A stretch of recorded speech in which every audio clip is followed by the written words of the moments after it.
Маш их баярлалаа. Бид өнөөдөр ингээд эрүүл мэндийн одоо салбарын чиглэлээр бас тодорхой ажлуудыг сонсож байна. Боловсролын салбараас бас тодорхой ажлуудыг сонсож байна.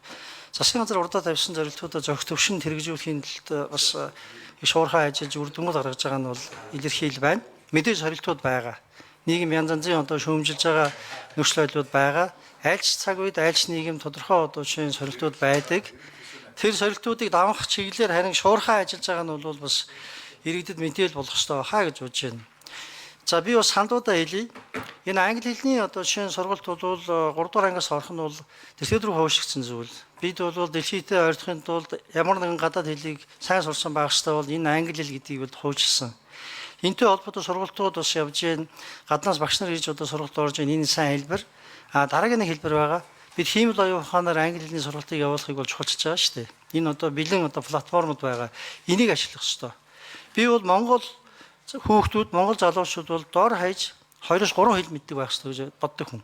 Тэгжээж бид нар бол дэлхийдээ ойртох, тэгжээж бид нар бол улс орныхоо хөгжид хөв нэмэр оруулах ёстой. Учраас энийг чухалчилж байгаа, энэ дээр анхаарал чиглэж байгаа юм. Сургуулийн хүртээмжтэй холбоотой солилцууд гараад ирлээ.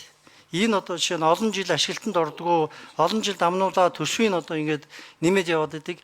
Үүнтэй бол маш богино хугацаанд бол бид бол шаардлагатай шийдлүүдийг олоод, арга замыг олоод давах ёстой.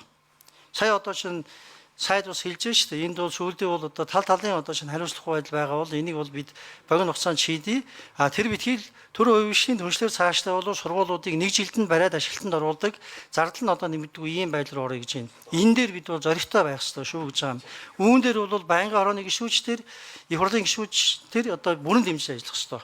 Бид бол 21-р зууны 26 онд байгаа бол тохирсон аргыг бол заавал ашиглах ёстой гэдэг үднээс үүнийг би одоо зориуд санал болгож байна. Боловсролын зээлийн сан. Зээлийн сан дээр бид одоо хэлж байгаа үед ийм зүйл ярьсан. Их олон сайдаа юу гэхээр зэрэг энэ зөвхөн гадаадад явж сурах одоо бакалаврын юм уу, магистрийн, докторийн төвшний оюутнуудын асуудал биш. Бид гадаадаас багш нарыг авчираад одоо энд байгаа одоо ихтэй сургуулиудын чадхыг одоо шинэ дээшлүүлэх чиглэлээр энийг ашиглах ёстой. Энэ угаасаа сайн туршлага. Дэлхийн улс орнууд хэрэгэлдэг. Бид 100 оюутан явахаас илүүтэйгээр 10 профессор авчрах нь бол хамаагүй бага зардалтай их сургууль чадварчих ёстой. Би зөвхөн оюутнуудаа гадагшаа явуулах биш, өөрийнхөө их сургуулиудыг гадны их сургуулиуд өрсөлдүүлэх ёстой. Гадны профессор ирж хөтөлбөр сайжирдаг, багш нарын чадвар сайжирдаг. Энэ дээр энэ сайн туршлагыг би бүр зориуд олон удаа ярьсан. Энийг би та бүхнийг энэ сангийг одоо хөгжлийн сан болох үедээ онцгой анхаараач гэж байгаа юм. Бид сайн туршлагаа илэн талангүй ярьж биеийнхээ шийдлийн төлөө байх ёстой. Бидний хэн ч гэсэн одоо шинэ Монгол улсын хөгжлийн төлөө байгаа шүү дээ. Энэ байгаа бол зарим одоо сайн зүйлээ бол ингэж ярих хэрэгтэй гэж байгаа юм. Таны бас нэг хэлсэн зүйлийг бол би сайшааж байна. Хөлбөрийн зах зээл бол угаасаа эрэлттэй нийлүүлэлт.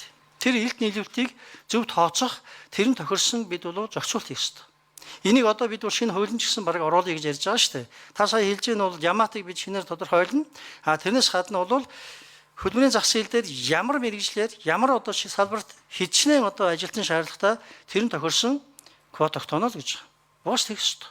Тэгжээж бид явах ёстой. Тэгэхгүй бол нөгөө сурчаад ажилгүй байгаа хүүхд чинь өрхийн эдийн засгч нь одоо сайн биш. Улс орны эдийн засгийн хөгжиж ямар ч нэмэргүй ийм байдал үүсэж байгаа. Өртгийг бид нар тооцох юм бол хэдэн 100 тэрбумаар тооцох ийм нөхцөл байдал үүсэж байгаа учраас энэ боловсролын эдийн засгийн талаас, хөгжлийн эдийн засгийн талаас маш чухал одоо шинэ асуудал учраас үүн дээр таны анхаарч байгааг би сайшааж байна. Яг энэ дээр бол та бол мандал үзүүлээд ажил чадныг тул итгэлтэй байна. Та бүхэн бүгдээрээ бас одоо энийг бол хагас жилийн хугацаанд ийм үр дүн гаргасан бол дараагийн хагас жилээр буюу энэ одоо оны төгсгөлд бол илүү үр дүн бид нар хамтдаа үзнэ гэдэгт бол